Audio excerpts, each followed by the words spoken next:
बता रहा हूँ, ठीक है। क्वेश्चन बड़ा ही अच्छा क्वेश्चन है, कंसेप्चुअल है।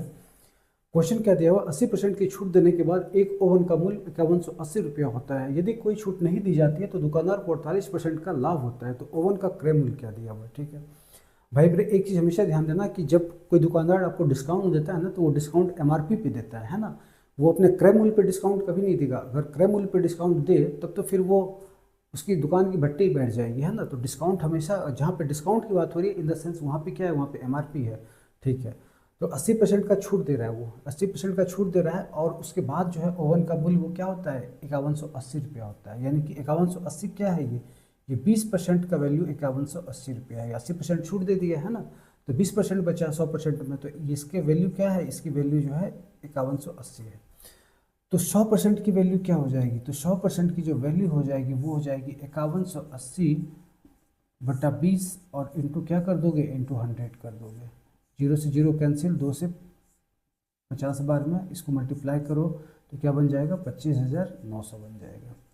अब देखो भाई मेरे, यहाँ पे जो 100% है ना, ये क्या है, ये एमआरपी है। ये क्या है, तो ये एमआरपी है, यानी कि मार्क प्राइस जो होता है वो है ना, ठीक है। अब क्वेश्चन में ये बोल रहा है कि यदि दुकानदार कोई छूट नहीं देता है ना, तो क्या करता है कि उसको 48% का लाभ होता है। अगर बिना छूट दिए, यानी कि अगर वो एमआरपी पे ही बेच रहा है सामान को, तो उसको क्या हो रहा है, तो 48% का लाभ हो रहा है, ठीक है।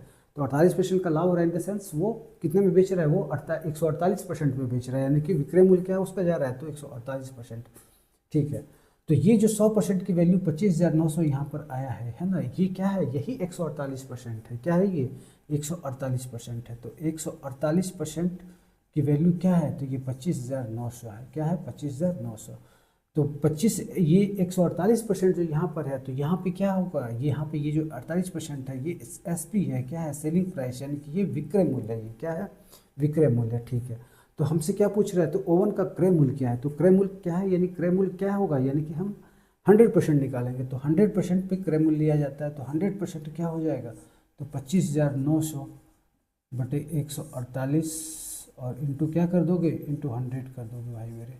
तो यहाँ पे देखो, यहाँ पे क्या है, यहाँ पे जब इसको आप मल्टीप्लाई करोगे, है ना, 25,900 को जब 100 से मल्टीप्लाई करोगे तो यूनिट डिजिट क्या आ रहा है, यूनिट डिजिट 0 आ रहा है। तो जब 148 से इसको डिवाइड करोगे तो यूनिट डिजिट पे क्या बनना चाहिए, यूनिट डिजिट पे 0 बनना चाहिए। तो इसमें ऑप्शन में देखो यूनिट डिजिट में 0 कौन सा है, यानी कि ऑप्शन नंबर ए में यूनिट डिजिट पे 0 है। तो इसके आगे कैलकुलेशन करने की आपको कोई ज़रूरत नहीं है, ठीक है। यहाँ से ही आप कर सकते हो, यानी कि ये क्या है, ये क्रय मूल्य यानी कि कॉस्ट प्राइस है, ठीक है। इस तरह से इस क्वेश्चन को आप करना है।